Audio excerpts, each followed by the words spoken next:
sur cette chaîne en fait la ASMR. Alors n'hésite pas à t'abonner, liker, tout ça, tout ça. Ce soir on se retrouve pour une nouvelle lecture.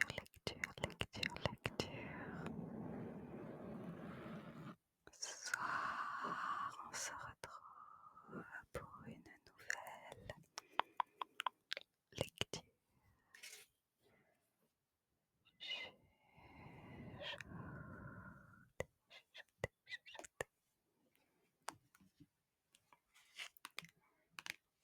J'ai repris un de mes livres de contes.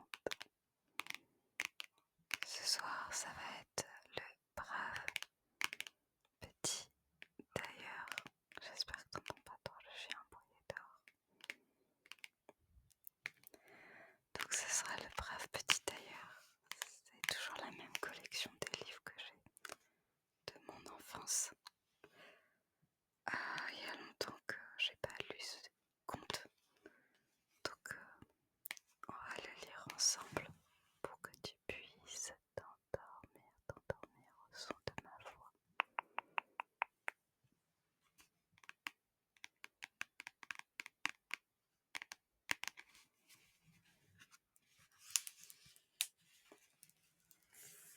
À l'intérieur, c'est toujours la même illustration que l'autre livre.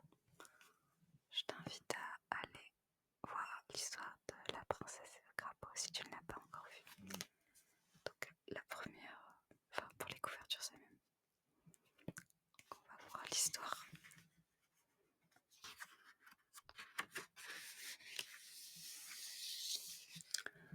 Le brave petit tailleur.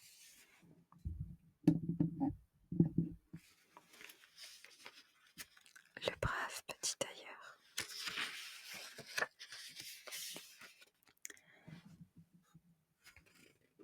Il était une fois un brave petit tailleur assis devant son établi. Il était en train de coudre lorsqu'il entendit une dame crier dans la rue.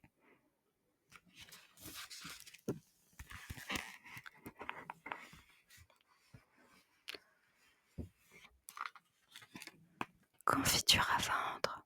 Le petit tailleur sortit la tête par la fenêtre et s'écria : « Par ici, ma bonne dame, votre confiture m'intéresse. »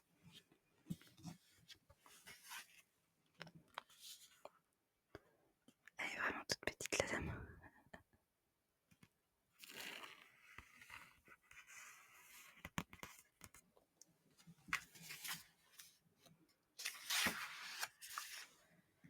La dame monta jusqu'au troisième avec son lourd panier, déballa ses pots de confiture et de gelée. Le tailleur ouvrit tous les pots et sentit toutes les confitures.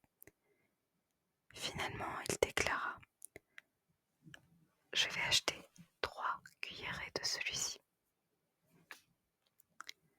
La dame fut déçue d'en vendre si peu, mais elle prépara néanmoins la quantité demandée et s'en alla. La pauvre dame. J'ai monté tous les escaliers.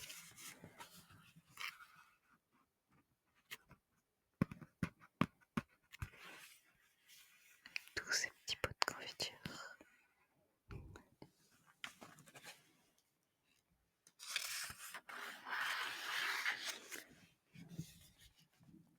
Le petit tailleur étala la confiture sur une épaisse tranche de pain qu'il déposa à côté de lui.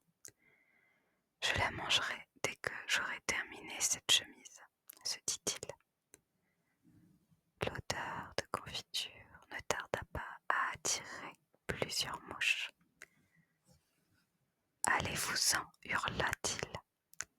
Mais les mouches continuèrent de tourner autour des tartines. Finalement, le petit tailleur, furieux, les frappa avec un morceau de tissu. 7 d'entre elles tombèrent raides mortes sur le plancher.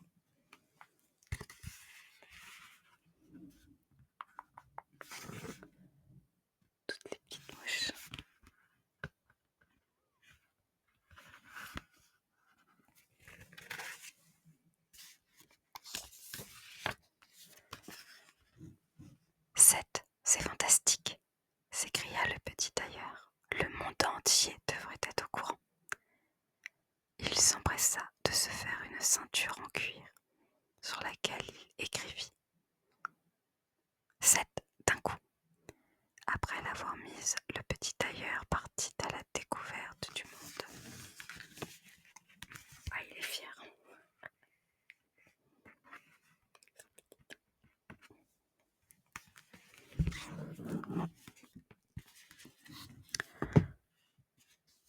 Cependant, avant de s'en aller, il saisit un vieux morceau de fromage qu'il rangea dans sa poche, afin de le manger lorsqu'il aurait faim. À peine avait-il fait quelques pas qu'il trouva un oiseau. Sans trop savoir pourquoi, l'emprisonna aussi dans sa poche.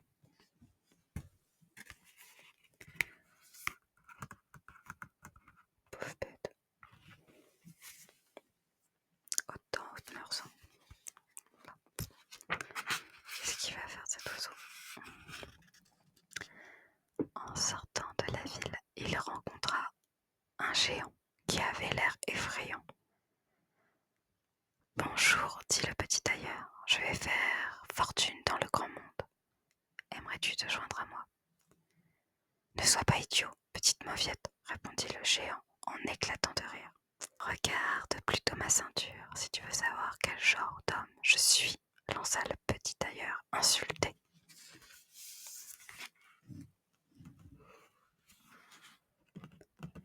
Ça c'est du géant.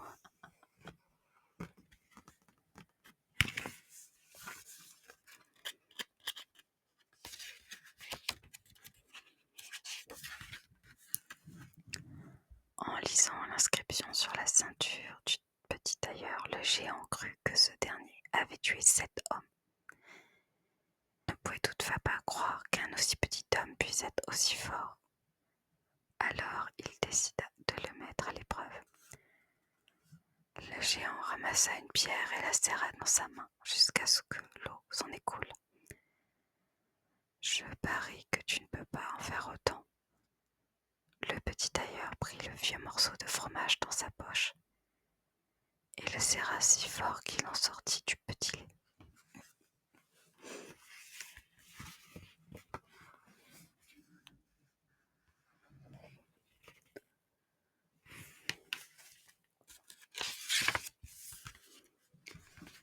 Le géant n'était toutefois pas encore convaincu.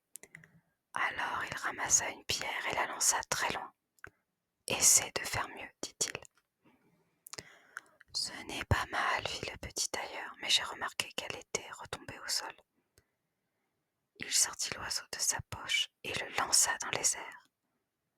L'oiseau, content d'avoir retrouvé sa liberté, s'envola et les 2 hommes le perdirent de vue.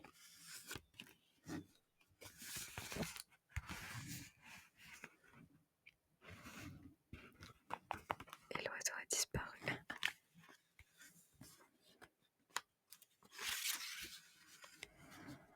Bien, si tu es si fort, aide-moi à transporter cet arbre, demanda le géant, en montrant un immense chêne. Certainement, fit le petit tailleur, prends le tronc, moi je m'occupe du bout le plus gros, qui est sans aucun doute beaucoup plus lourd. Comme le géant marchait le premier, il ne pouvait pas voir que le petit tailleur s'était confortablement installé sur les branches.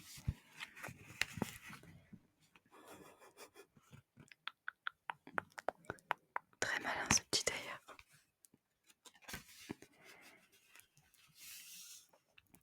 Après un certain temps, le géant souffla. « Je suis épuisé, je dois me reposer. » Le petit tailleur sauta rapidement au sol et saisit les branches. Fit comme s'il avait transporté l'arbre pendant tout le trajet. « Je crois que tu es moins fort que tu ne le pensais, lança-t-il. Le filou, le filou, le filou, le filou.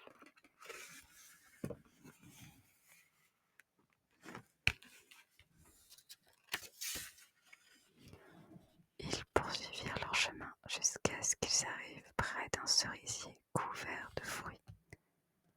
Le géant fit plier l'arbre pour permettre au petit tailleur de cueillir quelques cerises. Mais dès que le petit tailleur eut saisi la branche la plus haute, l'arbre se redressa, le faisant voler par-dessus lui.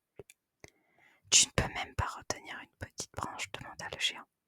« Bien sûr que je le peux, » répondit le petit tailleur.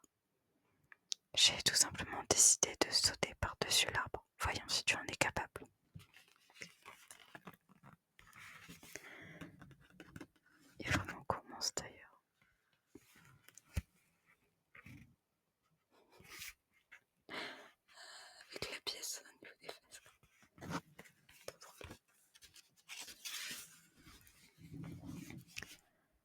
géant essaya de sauter, mais il se prit le pied dans une branche.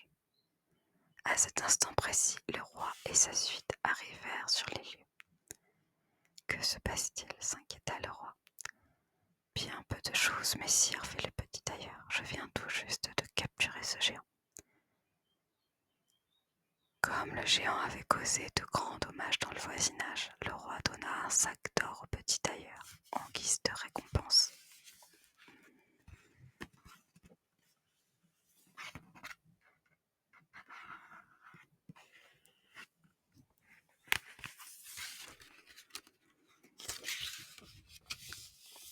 Tous les gens du royaume ne tardèrent pas à entendre parler du petit tailleur qui avait capturé le géant.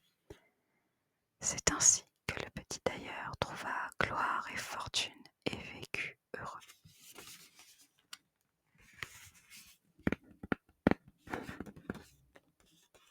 Tout son or, tout son or, tout son or.